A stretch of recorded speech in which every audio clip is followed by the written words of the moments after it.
Bienvenue dans l'épisode 7 du podcast Gouvernance. Dans cet épisode, on donnera la parole à la Maison solidaire de Carmarron pour qu'ils nous expliquent leur modèle atypique de gouvernance. Mais avant, il me semble important de vous donner quelques-uns des outils ou pratiques qui ont été partagés lors du séminaire et qui permettent de faire gouvernance autrement. Une première piste pour faire évoluer sa gouvernance a été introduite par Emmanuel de l'Université du Nou. Comment aussi on peut sortir de nos obligations légales ? Moi, ce que je vois beaucoup, c'est... de toute façon, c'est écrit légalement que le CA doit décider. Mais en fait, nous, par exemple, dans la SIC, on a réfléchi des statuts, on a travaillé avec un cabinet juridique beaucoup pour écrire des statuts en gouvernance partagée. Et ce qu'on donne au CA, c'est vraiment ce qu'on considère être... C'est pas le pouvoir habituel. Parce que nous, justement, on essaye d'appliquer le principe de le pouvoir à celles qui font. Donc, le CA a plutôt une action, en tout cas chez nous par exemple, d'animer la communauté, notamment des secrétaires, des sociétaires, s'assurer que l'information circule bien, il y a des cafés des sociétaires, on a une AG de 2 jours où on invite tous nos sociétaires, enfin voilà, il y a une vie de la communauté, mais il ne prend pas les décisions stratégiques.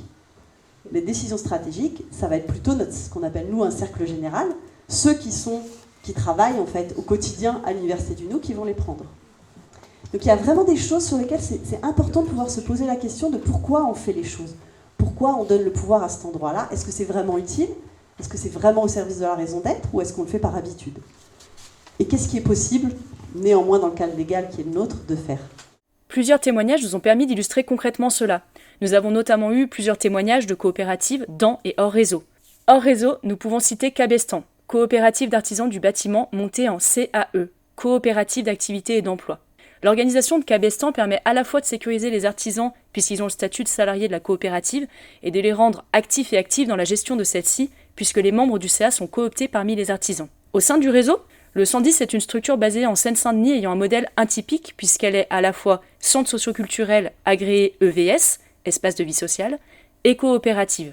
Ce double statut permet à la structure de développer de l'activité économique et d'être moins dépendante des financements publics. Le modèle de coopérative permet aussi à la structure d'accueillir en tant que sociétaire à la fois des habitants, des partenaires, mais aussi les professionnels du centre socio-culturel.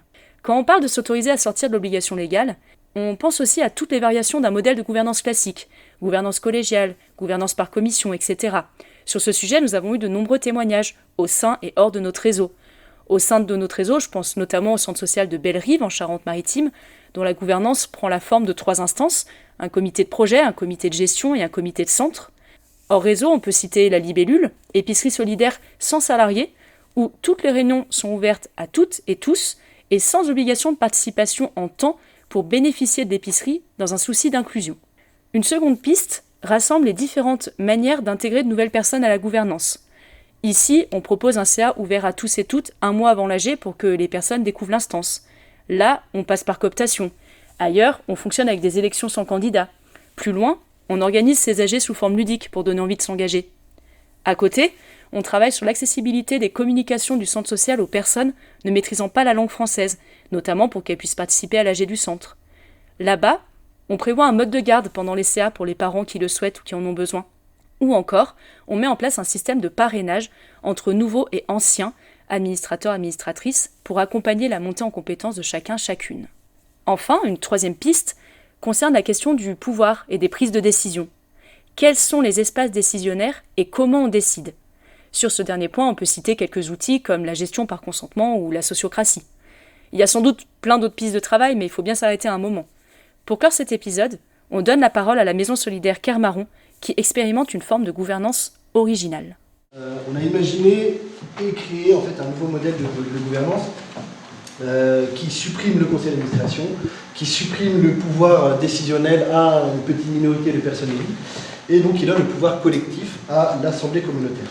Et donc en fait, notre gouvernance elle tourne autour de 3 axes. Donc l'assemblée communautaire qui détient le pouvoir collectif. C'est l'instance décisionnelle et le pilotage de l'association. C'est un lieu de mise en débat, de réflexion et de prise de décision, ouvert à tous ceux qui souhaitent prendre part au projet de la Maison solidaire, et pas uniquement aux adhérents. Elle se réunit tous les 2 mois. Le bureau communautaire, qui n'a pas de pouvoir décisionnel, composé de coprésidents, a pour mission d'assurer le suivi des engagements de l'association et de ses finances, de ses relations partenariales et de la gestion RH. Il est garant du respect des valeurs de la démarche de la Maison solidaire et veille à ce que les orientations prises en assemblée communautaire soient en adéquation avec le projet associatif. Et le troisième, c'est les groupes projets qui assurent l'élaboration et la mise en œuvre des différents projets validés en assemblée communautaire.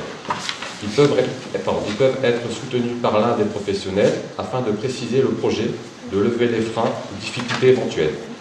Ils avancent en cohérence avec le projet global. Ils font régulièrement état des avancées et évolutions en assemblée communautaire. Évidemment, je vous invite à aller jeter un œil sur le site de la structure qui explique bien le fonctionnement de cet espace de vie sociale. Mais pour préciser un peu les choses, j'ajouterais que dans nos échanges avec Tugdual, l'un des facilitateurs de projets de la Maison Solidaire, la question du temps est beaucoup revenue. Avec le système en assemblée communautaire qui se réunit tous les 2 mois, et la constitution de l'ordre du jour qui se fait en plusieurs fois et ne permet pas d'aborder tous les projets en cours à chaque fois, la réflexion puis la mise en place des projets prend du temps. Mais cela fait partie des ingrédients dont la structure se dote pour incarner pleinement son modèle de gouvernance atypique. Avec tous ces éléments, nous voilà armés pour le dernier épisode de ce podcast.